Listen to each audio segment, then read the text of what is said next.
الحمدللہ رب العالمین والصلاة والسلام علی سید المرسلین اما بعد فاعوذ باللہ من الشیطان الرجیم بسم اللہ الرحمن الرحیم.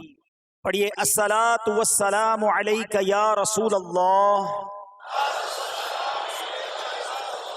وعلی آلک واصحابک یا حبیب اللہ. الصلاة والسلام علیک یا نبی اللہ وعلی آلک واصحابک یا نور اللہ. فرمان آخری نبی رسول ہاشمی صلی اللہ تعالی علیہ وسلم جسے کوئی اہم حاجت درپیش ہو وہ مجھ پر کثرت سے درود شریف پڑھے، کیونکہ درود پاک دکھ، درد اور مصیبتوں کو دور کرتا اور رزق میں اضافہ کرتا ہے. تو جب بھی کوئی مشکل آئے، پریشانی آئے، تکلیف آئے، ٹینشن آ جائے تو اس کا بار بار اظہار کرنے سے ٹینشن دور نہیں ہو جاتا. کوئی بھی مشکل آتی ہے بندہ سبھی کو بتاتا پھرے، بار بار ذکر کرتا رہے کہ یار بڑی مشکل میں ہوں، بڑی پریشانی میں ہوں. شاعر کہتے ہیں نا کہ دکھوں نے تم کو جو گھیرا ہو تو درود پڑھو، دکھوں نے تم کو جو گھیرا ہو تو درود پڑھو، جو حاضری کی تمنا ہو تو درود پڑھو. تو جب ٹینشن دور کرنے کا، مشکل دور کرنے کا، پریشانی دور کرنے کا وظیفہ مل گیا ہے، چابی مل گئی ہے، تو پھر فضول باتیں کرنے کی بجائے ہمیں درود پاک کی کثرت کرنی چاہیے.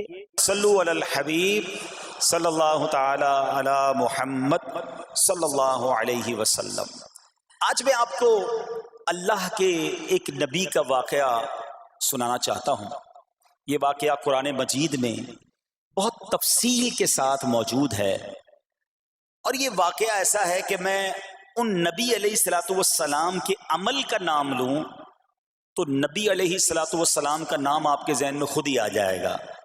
یعنی انہوں نے وہ عمل ایسا کیا کہ اب ان کے نام کے ساتھ وہ عمل ایک خاص ٹیگ بن گیا ہے. اور اگر میں اب عمل بتاتا ہوں، نام آپ خود بتائیں گے. اور ان کا عمل تھا کہ ان کے اندر کمال صبر تھا.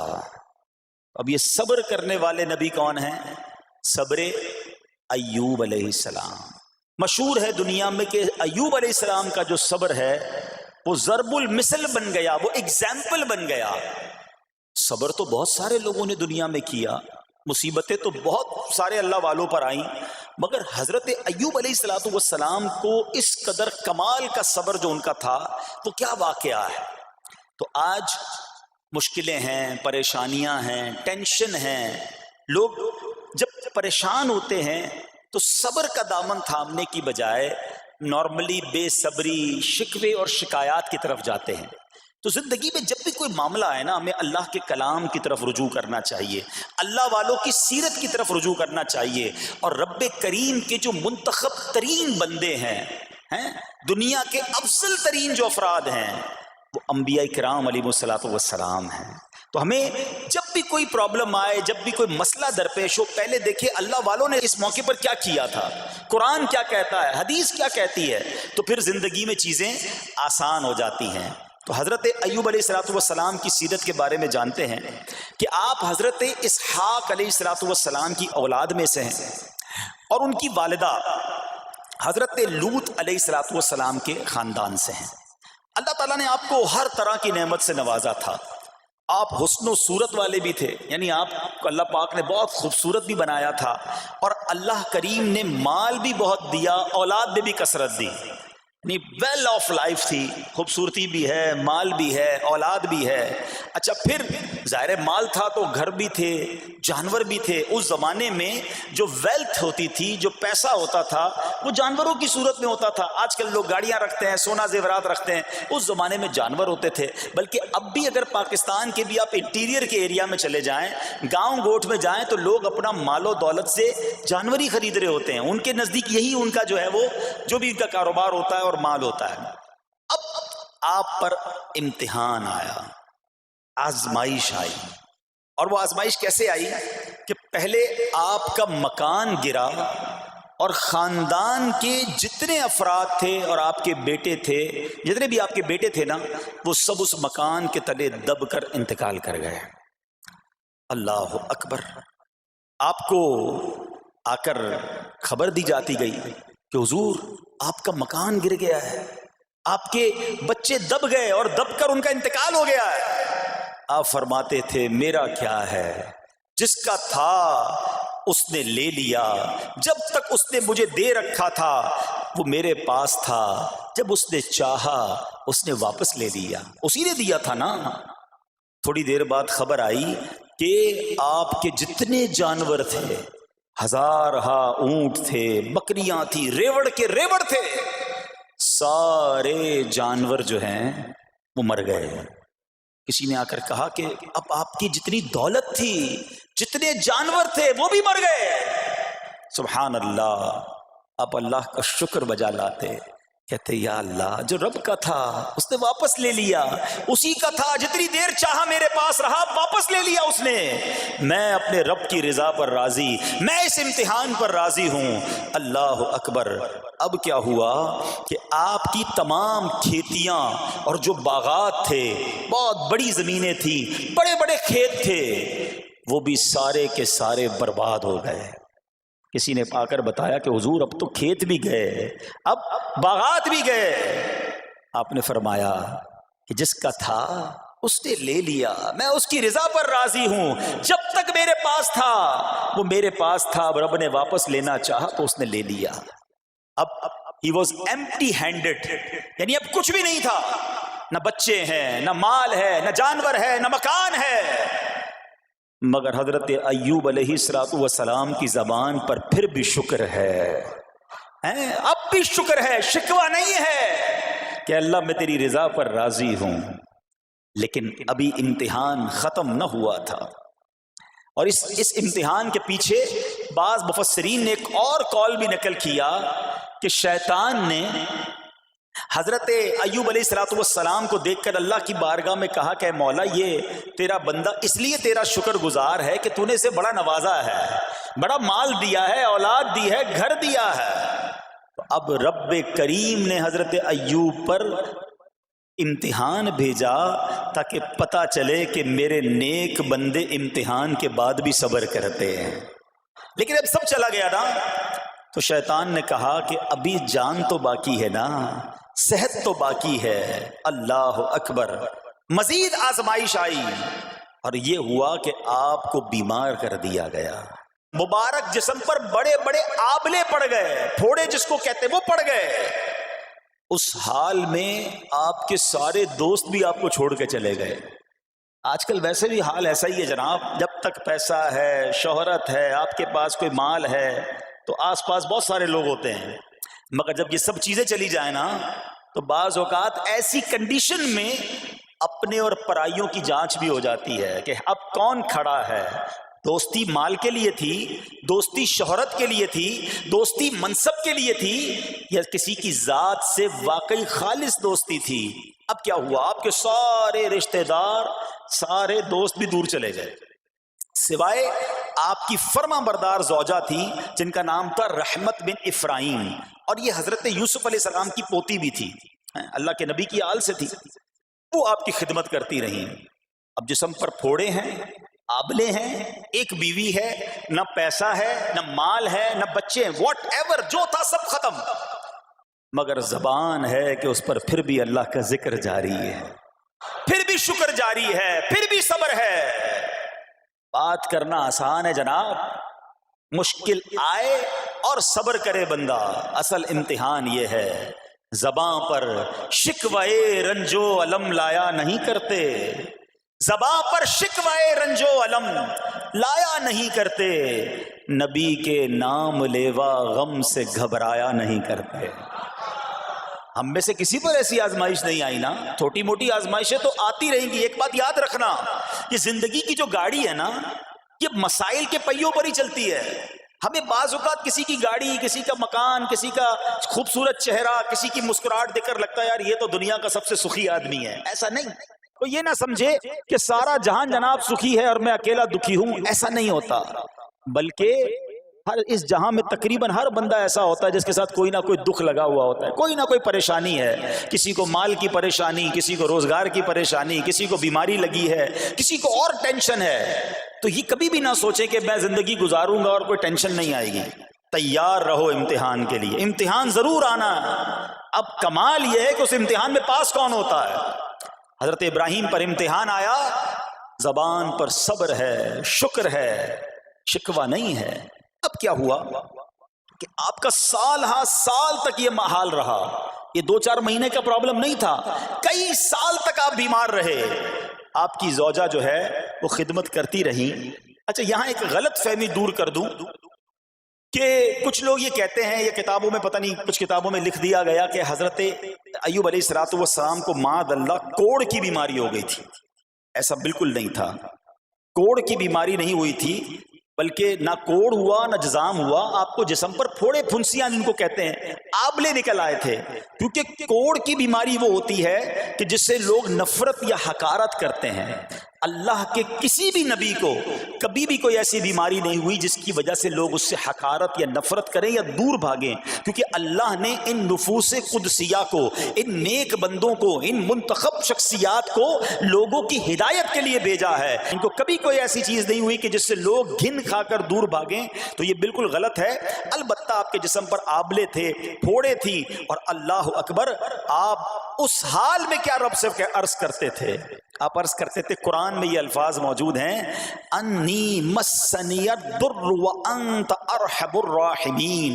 ترجمہ کیا ہے؟ مجھے تکلیف پہنچی اور تو سب مہر والوں سے بڑھ کر مہر والا ہے، رحم کرنے والوں میں سب سے بڑھ کر رحم کرنے والا ہے۔ یعنی اللہ کی بارگاہ میں یہ عرض کرتے تھے، یا اللہ تکلیف پہنچی ہے، رحم تو نے کرنا ہے، تو ارحم الراحمین ہے۔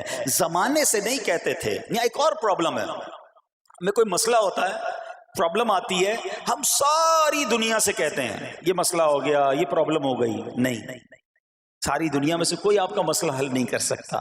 اس سے بات کرو نا جو مسائل کو حل کرنے والا ہے، اس سے عرض کرو نا جو مصیبت کو دور کرنے والا ہے۔ ادھر ادھر جانے کی بجائے پرابلم یہ ہے، جب بھی مشکل آتی ہے ہم سب کے پاس جاتے ہیں، ہم رب کے پاس نہیں جاتے ہیں۔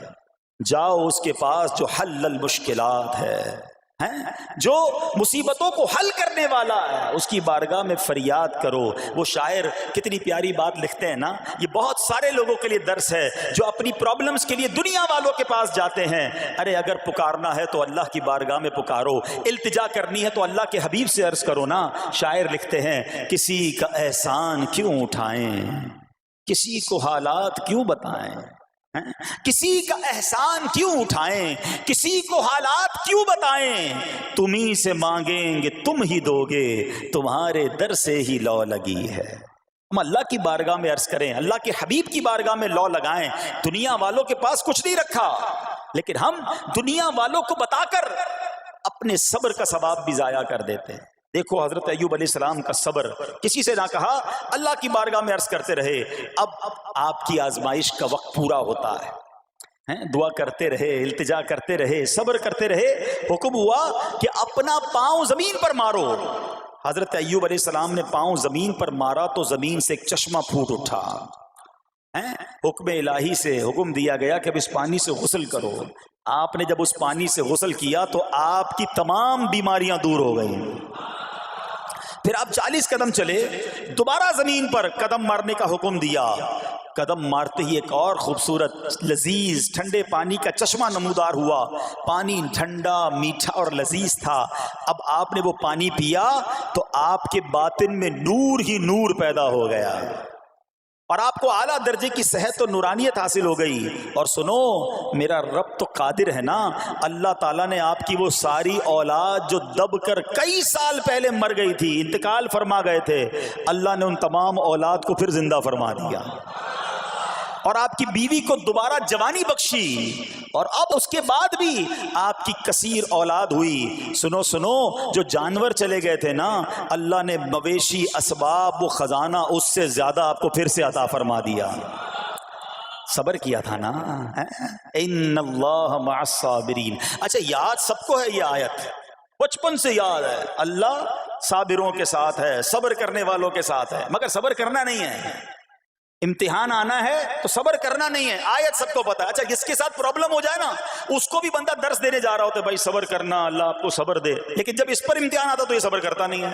دوسروں کو درس دے رہا تھا، آج تیری باری آئی ہے نا، تو صبر کا دامن نہ چھوڑیں. میں آپ کو ایک بات سوال پوچھنا چاہتا ہوں. آج کل ہم بڑے لوگوں سے تعلقات کیوں بنانے کی کوشش کرتے ہیں؟ یار جب کوئی مشکل ٹائم آئے گا نا تو یہ بندہ کام آئے گا، یہ پیسے والا دوست ہے، یہ اس کے تعلقات بہت ہیں، اس کی گورنمنٹ میں بات ہے، اس کی وکیلوں میں بات ہے، 4-5 ایسے دوست ہونے چاہیے. یہ ڈاکٹروں کے اندر بڑی اچھی اس کی دوستی ہے، کوئی ڈاکٹر کا بھی کام آئے گا تو یہ بندہ کام آ جائے گا. ہم دنیا والوں سے تعلقات اس لیے بناتے ہیں تاکہ یار مصیبت آئے تو یہ بندہ کام آئے. اور نارملی اکثر ایسا ہوتا ہے کہ جس سے امید رکھی ہوتی ہے مصیبت کے وقت غائب ہو جاتا ہے. لیکن رب خود قرآن میں فرما رہا ہے ان اللہ مع الصابرین، صبر کر لو اللہ کی رحمت تمہارے ساتھ ہو جائے گی. اب میں آپ سے سوال کرتا ہوں، دنیا کے تعلقات ہوں یہ ضروری ہے یا یہ فائدہ مند ہے، یا بندہ صبر کر لے تو اللہ کی رحمت ساتھ ہو جائے، سارے غم ویسے ہی دور ہو جائیں گے؟ صبر اس کو نہیں چھوڑنا ہے. تو حضرت ایوب علیہ السلام کی زندگی میں ایک اور واقعہ یہ ہوا کہ جب آپ بیمار تھے، آپ کو پتہ جب بندہ بیمار ہوتا ہے تو بعض اوقات اس کی طبیعت میں کیفیات بھی ہوتی ہیں، تو آپ نے اپنی زوجہ کو پکارا، تو آپ کی زوجہ کچھ دیر میں حاضر ہوئی، تو آپ نے جلال میں آ کر اس کو 100 درے، اپنی زوجہ کو 100 کوڑے مارنے کی قسم کھا لی. اب جب صحت آ گئی تو قسم تو آپ نے کھائی ہوئی تھی، تو اب کیا کرتے؟ اس بیوی نے تو خدمت بھی بہت کی تھی، اب اسے کوئی خاص کیفیت تھی، آپ نے قسم اٹھا لی تھی. سبحان اللہ، ایوب علیہ السلام کو اللہ کریم نے قرآن میں کیا حکم دیا کہ اے ایوب آپ ایک یعنی 100 جس کو کہتے ہیں تنکے، 100 تنکوں والی جھاڑو لیں اور اس جھاڑو کو ایک مرتبہ اپنی بیوی کو مار دیجئے تو آپ کی قسم جو ہے وہ پوری ہو جائے گی، یعنی قسم کا کفارہ نہیں دینا ہوگا. اللہ اکبر. اللہ نے اس نبی علیہ السلام کی فرما بردار بیوی کی جو سزا تھی یا جو معاملہ تھا اس کو کتنا آسان فرما دیا. تو رب کریم نے قرآن مجید فرقان حمید میں اس کو کس طرح بیان فرمایا، وَخُذْ بِيَدِكَ ضِغْثًا فَاضْرِب بِهِ وَلَا تَحْنَثْ، فرمایا کہ اپنے ہاتھ میں ایک جھاڑو لے کر اسے مار دے اور قسم نہ توڑ. اِنَّا وَجَدْنَاهُ صَابِرًا، فرمایا ہم نے اسے صابر پایا. نعم العبد، کیا اچھا بندہ. اِنَّهُ اواب، بے شک وہ بہت رجوع لانے والا ہے. ارے آج دنیا کسی کو کہے یہ صبر والا ہے، حضرت ایوب کی شان دیکھو کہ رب فرما رہا ہے قرآن میں اِنَّا وَجَدْنَاهُ صَابِرًا، اور ہم نے ایوب کو صبر کرنے والا پایا، صابر پایا. اللہ حضرت ایوب کے صبر کے صدقے ہمیں بھی صابرین میں شامل فرما لے. اللہ اکبر، سبحان اللہ. اور رب کریم نے جو اواب فرمایا، علماء کہتے ہیں کہ یہ اواب کے لاجواب خطاب کو جو آپ کے سر مبارک پر ایک تاج کی طرح رکھ دیا گیا، کیونکہ اواب کے معنی کیا ہے؟ انہو اواب، بے شک وہ بہت رجوع لانے والا ہے. اللہ اکبر. صبر کیا تو رب نے کیسے کیسے القاب جو ہیں وہ قرآن میں عطا فرمائے. یہاں ایک اور بات بھی سیکھنے والی ہے کہ حضرت ایوب علیہ السلام کے صبر کا کمال یہ ہے کہ قرآن میں ذکر آ گیا، اب صبح قیامت تک حافظ تلاوت کریں گے، تراویح میں قرآن پڑھا جائے گا، جب بھی قرآن کی تلاوت دنیا کے کونے کونے میں کی جائے گی، قیامت تک حضرت ایوب کے صبر کا ذکر ہوتا رہے گا. جب آپ صبر کرتے ہیں اللہ رسول کو راضی کر لیتے ہیں، اللہ ان ناموں کو بلند فرما دیتا ہے. بہرحال میرے پیارے اسلامی بھائیوں، اب یہاں تھوڑا سا ایک شرعی مسئلہ بھی سمجھ لیں. بعض اوقات ہے کہ آپ لفظ سنتے ہیلا، اچھا کچھ لوگ جب یہ لفظ ہیلا سنتے ہیں تو کنفیوز ہو جاتے ہیں، یار یہ کیا، ایک کام کرنا تھا اس کو ایک اور طریقے سے کر دیا، ہمیں سمجھ نہیں آ رہا. عجیب عجیب سی لوگ باتیں کرتے ہیں. سبحان اللہ. علماء فرماتے ہیں پہلے ہیلے کا مسئلہ سمجھ لیں. فتاوی عالمگیری میں ہے جو ہیلا کسی کا حق مارنے یا اس میں شبہ پیدا کرنے یا باطل ذریعے سے فریب دینے کے لیے کیا جائے وہ مکروہ ہے، اور جو ہیلا اس لیے کیا جائے کہ آدمی حرام سے بچ جائے یا حلال کو حاصل کر لے وہ اچھا ہے. انما الاعمال بالنیات، غلط نیت سے ہیلا کہ کسی کا حق دبا لوں یا معاذ اللہ زکوٰۃ ادا ہی نہ کرنی پڑے، تو اللہ کو کوئی دھوکہ نہیں دے سکتا، اللہ دیکھ رہا ہے کہ اس کی نیت کیا ہے.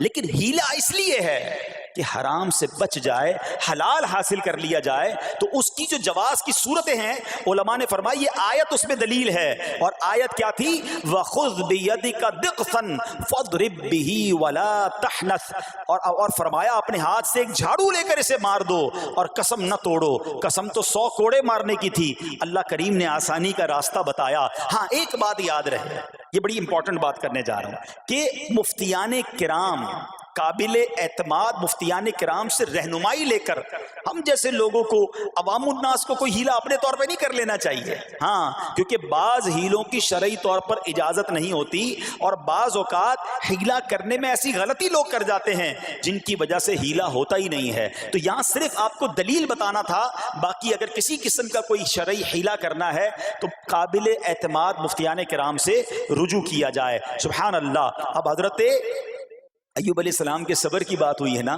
اللہ نے پتہ ہے آپ کو کتنا مقام عطا فرمایا کہ نبی کریم صلی اللہ تعالی علیہ وآلہ وسلم نے ارشاد فرمایا حضرت ایوب لوگوں میں سب سے بڑھ کر عالم، صابر اور غصہ پینے والے تھے. حضرت ابن مسعود رضی اللہ تعالیٰ عنہ سے مروی ہے کہ حضرت ایوب علیہ السلام قیامت کے دن صبر کرنے والوں کے سردار ہوں گے. ہاں صبر کرنے والوں کے بھی سردار ہوں گے. اچھا بعض اوقات ہوتا کیا ہے، اچانک کوئی پرابلم آ گئی، کہیں آگ لگ گئی، گاڑی میں نقصان ہو گیا، پیسے چوری ہو گئے، موبائل چوری ہو گیا، کوئی چیز میں نقصان ہو گیا، کاروبار میں نقصان ہو گیا، صحت خراب ہوئی. بندہ کہتا ہے یار یہ میرے ساتھ کیوں ہوا ہے، میں نے ایسا کیا کیا ہے. بعض اوقات زبان سے شکوے، شکایت، حالانکہ قرآن مجید فرقان حمید نے تو پہلے ہی ہمیں بتا دیا ہے. ہمارا پرابلم پتہ ہی کیا ہے، ہم بہت ساری باتیں جانتے ہیں دنیا کی، قرآن و حدیث پڑھتے نہیں ہیں تو مینٹلی پریپیئرڈ نہیں رہتے. آپ کو پہلے ہی پتا ہو کہ یار گرمیاں آنے والی ہیں، تو اچانک گرمیاں آئیں گی تو پریشان نہیں ہوں گے نا. آپ کو پتا تھا جون جولائی میں گرمیاں ہوتی ہیں بھائی، سردیاں نہیں ہوتی. آپ پنکھا بھی تیار رکھتے ہیں، ٹھنڈا پانی کا انتظام بھی رکھتے ہیں، گرمی کے وقت باہر کم نکلتے ہیں. اور سردیاں آتی ہیں آپ کو پہلے ہی پتا ہوتا ہے، رضائی تیار کر لیتے ہیں، سویٹر نکال لیتے ہیں. ایسا نہیں ہوتا کہ صبح اٹھتے تو 40 ڈگری ہوتا ہے، دوسرے دن اٹھتے تو 5 ڈگری ہوتا ہے. بندہ کہ یار آج ٹھنڈ کیوں ہو گئی، کل گرمی کیوں ہو گئی. مینٹلی پریپیئرڈ جب بندہ ہوتا ہے تو وہ تیار ہوتا ہے.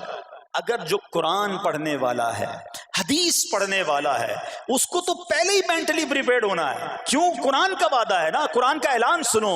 اللہ کریم قرآن مجید میں کیا ارشاد فرماتا ہے؟ بسم اللہ الرحمن الرحیم وَلَنَبْلُوَنَّكُمْ بِشَيْءٍ مِّنَ الْخَوْفِ وَالْجُوعِ وَنَقْصٍ مِّنَ الْأَمْوَالِ وَالْأَنفُسِ وَالثَّمَرَاتِ وَبَشِّرِ الصَّابِرِينَ. اور ضرور ہم تمہیں آزمائیں گے. کیا فرمایا؟ ضرور آزمائیں گے، تیار رہو. there is examination. اچھا آزمائش کن کی چیزوں کی ہوگی؟ سبحان اللہ. قرآن نے لسٹ بھی دے دی ہے کہ آزمائش کیا ہوگی. فرمایا کچھ ڈر سے، اچانک خوف آ جاتا ہے نا، کوئی دشمن آ جاتا ہے، کوئی دھمکی دے رہا ہوتا ہے، اچانک حالات خراب ہو جاتے ہیں، دل میں خوف بیٹھ جاتا ہے. پھر فرمایا بھوک سے، مال کم ہو گیا، تنگی آ گئی تو بھوک سے. پھر فرمایا کچھ مالوں اور جانوں اور پھلوں کی کمی سے. کبھی کاروبار میں نقصان ہوگا، کبھی کسی کے باغات ہے تو باغ فصل اجڑ سکتی ہے، آپ کو کوئی نقصان ہو سکتا ہے، کسی جگہ آگ لگ سکتی ہے، اور جانوں کی کمی سے بیماری بھی آ سکتی ہے. مگر آگے کیا فرمایا؟ وَبَشِّرِ الصَّابِرِينَ. خوشخبری سنا ان صبر والوں کو. اور جب سبحان اللہ یہ ایگزام آتا ہے نا، جو اس ایگزام سے نکل جاتا ہے تو رب نے فرمایا خوشخبری ہے. اللہ اکبر. ہم نے زندگی میں دیکھا ہے جس نے مصیبت پر صبر کیا، اللہ کی رضا پر راضی رہا، اللہ نے مشکل سے بھی نکالا اور پہلے سے اسے زیادہ عطا فرما دیا. ہمارا پرابلم ہی ہم ٹیسٹ میں فیل ہو جاتے ہیں. جیسے امتحان شروع ہوا، واویلا شروع، شور شروع، شکوے شروع. سب کو بتانا، حالانکہ کر کوئی نہیں سکتا لیکن سب کو بتائیں گے. نہ کرو ایسا، میں جانوں میرا رب جانے، مجھے کیوں کسی کو بتانا ہے.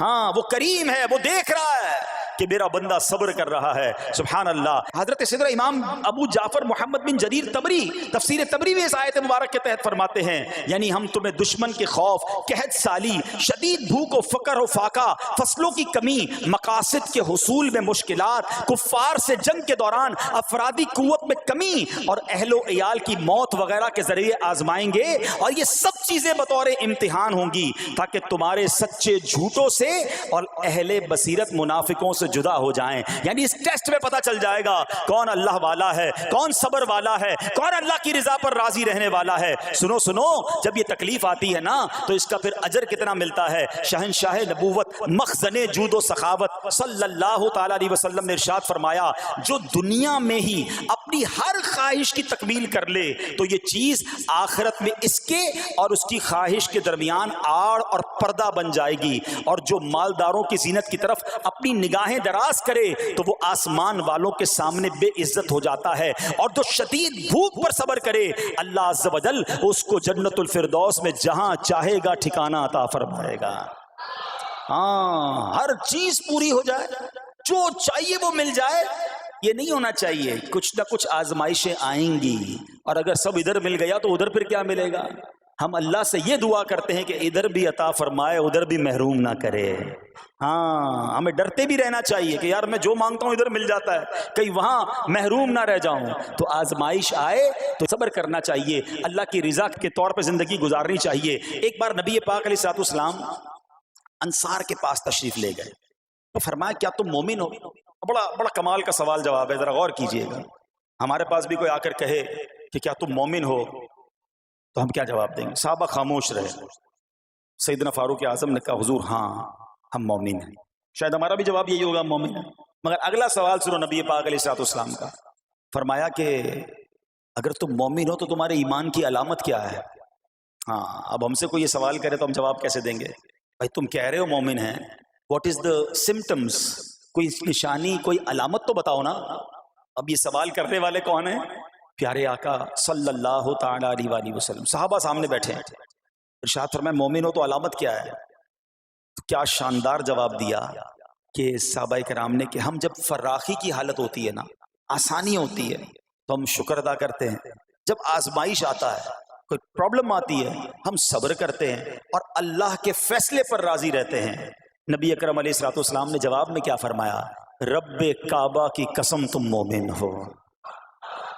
تو پتہ یہ چلا کہ مومن ہونے کی نشانی یہ ہے کہ جب اچھے دن آئیں تو شکر کرے, اور مشکل کے دن آئیں تو اللہ کی رضا پر, اللہ کے فیصلوں پر راضی رہے, صبر کرے. اب آؤ سوال کرتے ہیں. اچھے دن آتے تو ہم کیا کرتے ہیں؟ ارے بھائی میں تو انتظار میں تھا, تھوڑے پیسے آئیں تو فلاں عیاشی کروں, فلاں گناہ کروں. تھوڑے پیسے تھے تو وہ کام ہی نہیں کر پا رہا تھا, اب تو موقع لگا ہے, اب تو دن آئے ہیں. معاذ اللہ, جس کو اللہ نعمتیں دیتا ہے, فراخی دیتا ہے, تو وہ اللہ کی نافرمانی میں لگ جاتا ہے. اور جب اس کو کوئی آزمائش بھیجتا ہے تو وہ ناشکری کہہ کر, بلکہ بعض اوقات تو کفریہ کلمات منہ سے نکال کر ایمان سے بھی ہاتھ دھو بیٹھتا ہے. ایسا نہیں ہونا چاہیے. عقل مند وہ ہے, یاد رکھنا کہ رب جتنی عطائیں بڑھائے ہم اتنے سجدے بڑھائیں, ہم اتنے صدقے بڑھائیں. دیکھو نا دنیا میں کیا ہوتا ہے, آپ کو کوئی تحفہ دے, آپ کیا کہتے ہیں؟ شکریہ, جزاک اللہ. دوبارہ تحفہ دے, آپ کہتے ہیں بہت مہربانی. تیسری بار دے, بندہ کہ یار یہ تو مجھ پر کتنا مہربان ہے. اتنی مہربانیاں. ناراض نہیں ہونا چاہیے. جو تمہیں دنیا میں 2-4 تحفے دے دے, تم اسے ناراض نہیں کرنا چاہتے. جب سے میں پیدا ہوا, جب سے وہ نواز رہا ہے, وہ ناراض نہ ہو جائے اس کا کوئی خیال نہیں. وہ دیے جا رہا ہے. ہم تو دیکھتے ہیں نا, بندہ غریب ہوتا ہے, تھوڑے گناہ, جیسے جیسے امیر ہوتا گیا اس کے پر پرزے نکلنا شروع ہو جاتے ہیں, مسجد سے دور, نمازوں سے دور, معاذ اللہ حرام کاموں میں پڑ جاتا ہے. ارے اللہ کے بندے, تجھے رب نواز رہا ہے, تیرے تو سجدے بڑھنے چاہیے تھے. لیکن ہوتا کیا ہے, وہ عطائیں بڑھاتا ہے, لوگ خطائیں بڑھاتے ہیں. نہ کرو ایسا. جب فراخی ہو, جب اللہ کی طرف سے آسانی ہو تو شکر ہو, اور جب آزمائش آئے تو صبر ہو. یہی مومن کی نشانی ہے. اور اللہ سے دعا کرتے ہیں کہ اللہ کریم ہمیں اپنے شکر گزار اور صبر کرنے والے بندوں میں شامل فرما لے. اور یقین کریں, صبر کا جو پھل ہے نا, وہ کہتے ہیں نا صبر کا پھل میٹھا. او ہو, بالکل ٹھیک کہا, بلکہ بہت میٹھا ہے. سنو, اللہ عز و جل فرماتا ہے کہ جب میں کسی بندے کو بیماری میں مبتلا کروں, ہو سکتا ہے یہاں بھی میرا کوئی بھائی بیمار بیٹھا ہو, مدنی چینل کے ناظرین میں سے کوئی بیمار بیٹھا ہو. دیکھو بیماری آئے نا, شکوہ مت کرنا, صبر کرنا. فضیلت سنو, حدیث قدسی ہے, اللہ فرماتا ہے جب میں اپنے کسی بندے کو بیماری میں مبتلا کروں اور وہ اس پر صبر کرے, کسی سے شکایت نہ کرے, تو میں اس کے گوشت کو اچھے گوشت سے اور اس کے خون کو اچھے خون سے بدل دیتا ہوں. پھر اگر اسے شفا دیتا ہوں تو ایسی شفا دیتا ہوں کہ اس کے نامہ اعمال میں کوئی گناہ نہیں رہتا. اور اگر میں اسے دنیا سے اٹھا لوں تو اسے اپنی رحمت کاملہ کے سائے میں لے جاتا ہوں. ارے کمال ہو گیا. بیماری آئی, بیماری جب جاتی ہے تو گناہوں سے بھی پاک کر کے جاتی ہے. صرف ایک ہی تو کنڈیشن ہے, صبر کرنا. بیماری آئی, صبر کرنا. ہاں, کسی سے بات نہ کریں, شکوہ نہ کریں, اللہ کی بارگاہ میں عرض کریں مولا تیری مہربانی, ہاتھ میں درد ہے باقی جسم تو سلامت ہے, اے اللہ آنکھ میں درد ہے باقی جسم تو سلامت ہے, اے اللہ گردوں میں پرابلم ہے میرا باقی جسم تو سلامت ہے, یہ بھی تیری مہربانی ہے. اللہ کرے کہ ہم شکر گزار بندے بن جائیں, کیونکہ یہ بیماری تو ہمارے گناہ معاف کروانے آئی تھی, مگر افسوس یہ ہے کہ جو گناہ معاف کروانے والا کام ہمارے ساتھ ہوا اس میں بھی ہم نے اللہ کو ناراض کر دیا اور شکوے شکایات کی. سنو اس نے اخلاق کے پیکر نبیوں کے تاجور صلی اللہ تعالی علیہ وسلم نے ارشاد فرمایا, ابھی تو صرف بیماری کی بات ہوئی نا, اب آؤ اگر کسی کو کاروبار میں نقصان ہو گیا, کسی کے پیسے کم ہو گئے, کسی کی جان و مال کا کوئی نقصان ہوا, کوئی آگ وغیرہ لگ گئی, سنو اللہ کے حبیب علیہ الصلوۃ والسلام فرماتے ہیں کہ اللہ ارشاد فرماتا ہے, پھر حدیث قدسی ہے کہ جب میں اپنے کسی بندے کے بدن یا اس کے مال یا اس کی اولاد کی طرف کوئی سختی بھیجوں, پھر وہ صبر جمیل کے ساتھ اس کا استقبال کرے, تو قیامت کے دن مجھے اس سے حیا آئے گی کہ میں اس کے لیے میزان قائم کروں یا اس کا نامہ اعمال کھولوں. ہائے ہائے ہائے, سمجھتے ہو اس کا مطلب؟ اللہ فرما رہا ہے مجھے حیا آئے گی کہ اپنے بندے سے اب کیا حساب لوں. جب آزمائش بھیجی تھی تو اس نے صبر کیا تھا, اس نے شکوہ نہیں کیا تھا. خدا کی قسم میں آپ سے پوچھتا ہوں, میرا کوئی نقصان ہو جائے اور قیامت کے دن میرا نامہ اعمال نہ کھولا جائے, مجھے اللہ کی بارگاہ میں حساب نہ دینا پڑے, مجھے بتاؤ یہ دنیا کے حساب نقصان کی کیا حیثیت ہے اگر ادھر بخشا جائے. سنو تو صحیح, رب فرما رہا ہے کہ مجھے حیا آتی ہے کہ اس کے لیے میزان قائم کروں یا اس کا نامہ اعمال کھولوں. ارے یہ ساری دنیا کی دولت, یہ ساری دنیا کی آسائشیں ایک طرف, اگر قیامت کے دن حساب کتاب میں آسانی مل جائے, اللہ بلا حساب جنت میں داخل کر دے, اس سے بڑھ کر کوئی نعمت نہیں. مگر آج افسوس یہ ہوتا ہے کہ اگر کسی پر امتحان آتا ہے, وہ اس امتحان میں فیل ہو جاتا ہے. اس حدیث میں ایک لفظ استعمال ہوا صبر جمیل کے ساتھ. اب یہ بھی بڑا مسئلہ ہے کہ لوگوں کو یہی نہیں پتا کہ صبر جمیل ہے کیا. لوگ کہتے تو بہت ہیں, اللہ پاک آپ کو صبر جمیل عطا فرمائے. اب اس سے پوچھو بھائی صبر جمیل کی تعریف کیا ہے, تو پھر تعریف نہیں پتا ہوتی. یہ کسی جمیل بھائی کا صبر نہیں ہے کہ جس کو صبر جمیل کہا جاتا ہے. صبر جمیل کی تعریف سمجھو. علماء کہتے ہیں کسی مصیبت زدہ اور غیر مصیبت زدہ کو برابر میں دیکھو, مگر دونوں میں کوئی فرق نظر نہ آئے. یعنی چہرہ بھی نہ بتائے کہ وہ کسی مشکل میں ہے, اس کی عادتیں بھی نہ بتائیں کہ وہ کسی پرابلم میں ہے, یعنی اس کو دیکھ کر پتہ ہی نہ چلے کہ وہ بڑی مشکل میں ہے. فرمایا یہ ہے صبر جمیل. مگر آج ہمارا حال یہ ہے, ہمارا چہرہ بتا دیتا ہے بھائی خیر تو ہے, بڑی ٹینشن میں ہو, ہاں یار کیا کروں بس موبائل ٹوٹ گیا, ارے بھائی بڑی چہرے پہ بڑی ہوائیاں اڑ رہی ہیں, بس کیا کروں جناب آج 5,000 روپے کھو گئے. 5,000 روپے کھو جائیں, چھوٹا سا نقصان ہو جائے, ہمارا چہرہ بتا دیتا ہے کہ ہمارے ساتھ کوئی معاملہ ہوا ہے. صبر جمیل یہ ہے کہ دیکھ کر کوئی پہچان ہی نہ سکے کہ یہ بندہ کتنی مشکل میں ہے, چاہے اندر کتنی تکلیف میں ہو, دنیا والوں کو نہ بتائے کیونکہ وہ رب کا بندہ ہے, وہ اللہ کی بارگاہ میں فریاد کرے. یہ صبر جمیل ہے اور اللہ اسے ہم سب کو نصیب فرمائے. ہاں یہ بڑی کمال کی بات ہے. ہم کیا کرتے ہیں, سارے جہان کو بتاتے ہیں. اچھا پھر آخر میں لوگ کہتے بھی ہیں, جب پورے محلے کو بتا دیا نا, پھر اس کے بعد کہتے ہیں بس کیا کریں بھائی صبر ہی کر رہے ہیں. اب آپ صبر نہیں کر رہے حضرت, ہاں آپ کا صبر چلا گیا, آپ نے ساری دنیا کو تو بتا دیا. صبر یہ ہے کہ صبر پہلے صدمے پر ہوتا ہے. جیسے ہی آپ کو کوئی صدمہ لگا نا, اب آپ جانے رب جانے, نہ بتائیں کسی کو, ٹھیک ہے. وہ الگ بات ہے آپ کسی کو دعا کے لیے کہہ دیں, لیکن بڑا نقصان ہو گیا, بڑی مشکل ہو گئی, بڑی پریشانی ہو گئی, اس سے حل تو کوئی نہیں ہونا. اچھا ہمارا ماجرا ایک اور بھی بڑا عجیب ہے, مشکل ہو جائے تو سب کو بتاتے ہیں, آسانی ہو جائے تو پھر کسی کو نہیں بتاتے. 5,000 کا نقصان سارے محلے کو پتا ہے, 50,000 کا فائدہ ہوا پھر کسی کو بتایا آپ نے؟ نہیں یار بتاؤں گا تو نظر لگ جائے گی. گھر والوں کو تو بالکل بھی نہیں بتاؤں گا، خرچہ بڑھا دیں گے. گھر والوں کو ساری ٹینشن کی خبریں جا کے دے رہے ہوتے ہیں، مارکیٹ میں بڑا نقصان ہو گیا، آج بڑا مندہ ہے، ارے بھائی کاروبار بالکل نہیں ہے، تاکہ گھر والوں کا خرچہ روک سکے. اور جیسے ہی کاروبار اچھا ہو گیا گھر جاتے پھر بھی وہی والا منہ بنا لیتے ہیں تاکہ ان کو پتہ نہ چلے میں بڑے پیسے کمانے لگا ہوں. یہ نہ کیا کریں. ہاں ٹینشن آپ کسی کو بتا کر اپنا صرف ثواب ضائع کرتے ہیں، باقی کچھ نہیں ہوتا. کرنا رب نے ہے، اور یہ اگر آزمائش میرے درجے بلند کرنے آئی ہے، اگر یہ آزمائش مجھے اللہ کے قریب کرنے آئی ہے تو پھر تو اس کا استقبال ہونا چاہیے نا. ہاں ہمارے بزرگان دین تو آزمائشوں کا استقبال کیا کرتے تھے. اور سنو، یہاں ہو سکتا ہے کہ میرا کوئی نابینا بھائی بیٹھا ہو. بعض اوقات ایسا بھی ہوتا ہے کہ اچانک کسی کی بینائی چلی جاتی ہے، آنکھیں ٹھیک ہوتی ہیں اور اچانک ایکسیڈنٹ ہوا یا کوئی واقعہ ہوا ہے. بہت بڑی آزمائش. اللہ اس آزمائش سے ہمیں محفوظ رکھے.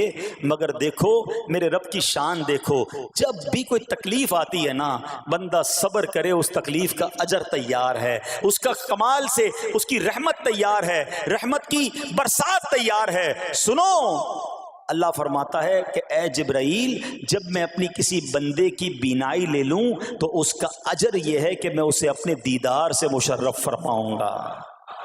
ہاں آنکھیں گئی ہیں مگر اللہ فرماتا ہے میں اپنا دیدار کرواؤں گا. بس صرف صبر کرنا ہے. اسی طرح میرے پیارے اسلامی بھائیوں، بعض لوگوں کے یہاں بچے کا انتقال ہو جاتا ہے، چھوٹے چھوٹے بچوں کا انتقال ہو جاتا ہے، یا بعض اوقات پیدائشی بچہ مرا ہوا ہوتا ہے، پیدا اس کا انتقال ہو جاتا ہے، یا بعض اوقات ولادت سے پہلے ہی بچہ ضائع ہو جاتا ہے. بہت شور، بڑا واویلا، بڑا رونا پیٹنا گھروں میں ہوتا ہے. مت کیا کرو ایسا. یقین کریں یہ بہت بڑا انعام تمہیں ملنے جا رہا ہے. ایسا نہ ہو یہ رونا پیٹنا، یہ بے صبری، یہ اللہ کی بارگاہ میں شکوے شکایات، اتنے بڑے تم اجر سے محروم رہ جاؤ. سنو، اللہ کے آخری نبی صلی اللہ تعالی علیہ وسلم نے فرمایا جس مسلمان جوڑے کے 3 بچے انتقال کر جائیں، اللہ عز و جل ان بچوں پر فضل و رحمت کرتے ہوئے ان دونوں یعنی ماں باپ کو جنت میں داخل فرمائے گا. صحابہ کرام نے عرض کی کسی کے 2 بچے، فرمایا 2 بچے بھی، پھر عرض کی اور 1، فرمایا 1 بھی، پھر فرمایا اس ذات کی قسم جس کے قبضہ قدرت میں میری جان ہے، جس عورت کا کچا بچہ فوت ہو جائے یعنی حمل ضائع ہو جائے اور وہ اس پر صبر کرے تو وہ بچہ اپنی ماں کو اپنی ناف کے ذریعے کھینچتا ہوا جنت میں لے جائے گا. یہ تو جنت کا ٹکٹ تھا. مگر شکوے شکایات، الامان والافیز، گھر میں موت میت کو نقصان ہو جائے، ہماری عورتیں، ہمارے گھر کے افراد وہ واویلا کرتے ہیں. معاذ اللہ، بعض اوقات تو کفریہ کلمات زبان پر ہوتے ہیں. معاذ اللہ ثم معاذ اللہ، کہتے کہ اللہ کو ہمارا ہی گھر ملا تھا، اتنے چھوٹے بچے کا کیا قصور تھا. استغفر اللہ. یہ تمہارے جملے، ایک تو گھر میں مصیبت پہلے ہی آئی ہوئی ہے اور تم اللہ پر اعتراض کر کے معاذ اللہ اللہ کو ظالم کہہ کے اپنا ایمان بھی ضائع کر بیٹھے، یہ تو اس سے بڑی مصیبت ہو گئی نا. تو نہ کریں ایسا. سیکھو. آج میں نے آپ کے سامنے حضرت ایوب علیہ السلام کی سیرت اور قرآنی واقعہ بیان کیا کہ سب کچھ چلا گیا مگر وہ اللہ کی رضا پر راضی تھے. رب نے انہیں صبر کرنے والا بندہ بھی فرمایا اور ساری نعمتیں پہلے سے زیادہ عطا فرما دی. ہاں بالکل نوازا جائے گا. صبر کا دامن اگر نہ چھوڑیں. سنو ہمارے اسلاف کیسے صبر کرتے تھے. حضرت سیدنا فتح موصلی رحمت اللہ تعالی علیہ کی زوجہ محترمہ رضی اللہ تعالی عنہا کا پاؤں پھسل گیا اور ان کا ناخن ٹوٹ گیا. وہ مسکرانے لگی. اللہ اکبر. کبھی کبھی ہمارا بھی ناخن ٹوٹا ہوگا، بہت تکلیف ہوتی ہے. ناخن ٹوٹے تو جان نکل جاتی ہے مگر آپ مسکرانے لگی. کسی نے پوچھا کہ آپ کو ناخن ٹوٹنے کا درد نہیں ہوا، آپ مسکرا رہی ہیں؟ تو فرماتی ہیں کہ اس درد پر جو ثواب ملے گا نا، مجھے درد پر صبر کروں گی اور جو مجھے اس پر ثواب ملے گا تو اس ثواب کے تصور نے میرے درد کی تلخی کو دور کر دیا. ہائے ہائے ہائے، یہ ہے اللہ والے. ہاں صبر کرنا کوئی ان سے سیکھے. میرے پیارے اسلامی بھائیوں، احادیث میں، روایتوں میں یہ مضمون ملتا ہے کہ اللہ کریم کی بارگاہ میں بندے کا کوئی درجہ رکھا ہوتا ہے. یعنی اللہ کی رضا یہ کہ بندہ اس سٹیج تک پہنچ جائے، اس درجے تک پہنچے، مگر وہ نماز کے ذریعے، روزوں کے ذریعے، عبادتوں کے ذریعے اس درجے تک نہیں پہنچتا. پھر اللہ اس پر آزمائش بھیجتا ہے کہ میرا بندہ صبر کر لے تاکہ صبر کر کے اس درجے کو حاصل کر لے. ہائے ہائے، یعنی مجھ پر کوئی آزمائش آئی تھی میرے درجے بڑھانے، مگر ہائے میری بے صبری کہ میں نے وہ درجہ پانے کا موقع ضائع کر دیا، میں نے وہ ثواب پانے کا موقع ضائع کر دیا. خدا را یاد رکھنا، اگر کسی آزمائش سے گزر رہے ہو تب بھی، اور اگر آئندہ کوئی آزمائش آئے، صبر کا دامن نہ چھوڑنا. یہ تصور کر لینا کہ یہ میرے گناہ معاف کرنے کا ذریعہ بن رہا ہے، یہ میرے درجے بڑھانے کا ذریعہ بن رہا ہے. اور سنو، جب مصیبت آئے تو پڑھنا کیا ہے؟ رسول اللہ صلی اللہ تعالی علیہ وآلہ وسلم نے فرمایا، جو مصیبت کے وقت انا للہ و انا الیہ راجعون کہتا ہے تو اللہ عز و جل اس کی پریشانی دور فرما دیتا ہے اور اس کے کام کا انجام اچھا فرماتا ہے، اور اسے ایسا بدل عطا فرماتا ہے جس پر وہ راضی ہو جاتا ہے. تو یہ پڑھ لیں، لیکن شکوہ نہ کریں، دنیا والوں کو بتانے کی حاجت نہیں. اچھا، وہ جو میں بات کر رہا تھا کہ تکلیف سب کو بتانی ہے اور راحت کے بارے میں کسی کو کوئی شکر کرتا ہوا نظر نہیں آتا. ایک بار ایک شخص کے سر پر جو ہے نا وہ تکلیف ہوئی نا، سر میں درد ہو گیا، اس نے پٹی باندھی اور گھومنے لگا. اس زمانے میں حضرت رابعہ بصریہ رضی اللہ رحمۃ اللہ تعالی علیہ، اللہ کی بہت بڑی ولیاں ہیں. آپ نے اس کو دیکھا کہ کیوں پٹی باندھی ہے؟ وہ کہتا سر میں درد تھا اس لیے پٹی باندھی ہے. بات تھوڑی سی باریک ہے، سمجھدار لوگ سمجھیں گے. اس لیے پٹی باندھی ہے کہ سر میں درد تھا. اللہ اکبر. اس اللہ والی نے پتہ ہے کیا کہا؟ آپ کہتی ہیں کبھی صحت کی پٹی بھی باندھی ہے؟ ہاں، یہ جملہ ہے بڑا سمجھنے والا ہے. یعنی اللہ نے اتنے دنوں تک صحت میں رکھا تو کسی کو نہیں بتایا، اور تھوڑے دنوں کی تکلیف آئی تو پٹی باندھ کے سب کو بتانے چلا ہے کہ رب نے بیمار کیا ہے. ہاں، ہمیں اللہ کریم کی طرف سے آزمائش ہمیشہ تھوڑی آتی ہے. اگر اپنی زندگی کا ہم پورا عرصہ کیلکولیٹ کریں نا کہ بھئی 40 سال کا کوئی بندہ ہو گیا ہے تو کتنے دن ہوئے 40 سال میں؟ ٹھیک ہے، ایک بار کبھی بیٹھ کے اکیلے میں حساب کرنا، اتنے ہزار دن میں نے دنیا میں گزارے، کتنے دن بیمار رہا؟ تو شاید چند دن، 100 دن، 50 دن، 200 دن بنیں گے. کئی ہزار دنوں میں سے اگر چند دن اللہ نے مجھ پر آزمائش ڈالی تو ہزاروں دن راحت بھی تو ڈالی نا، صحت بھی تو عطا فرمایا.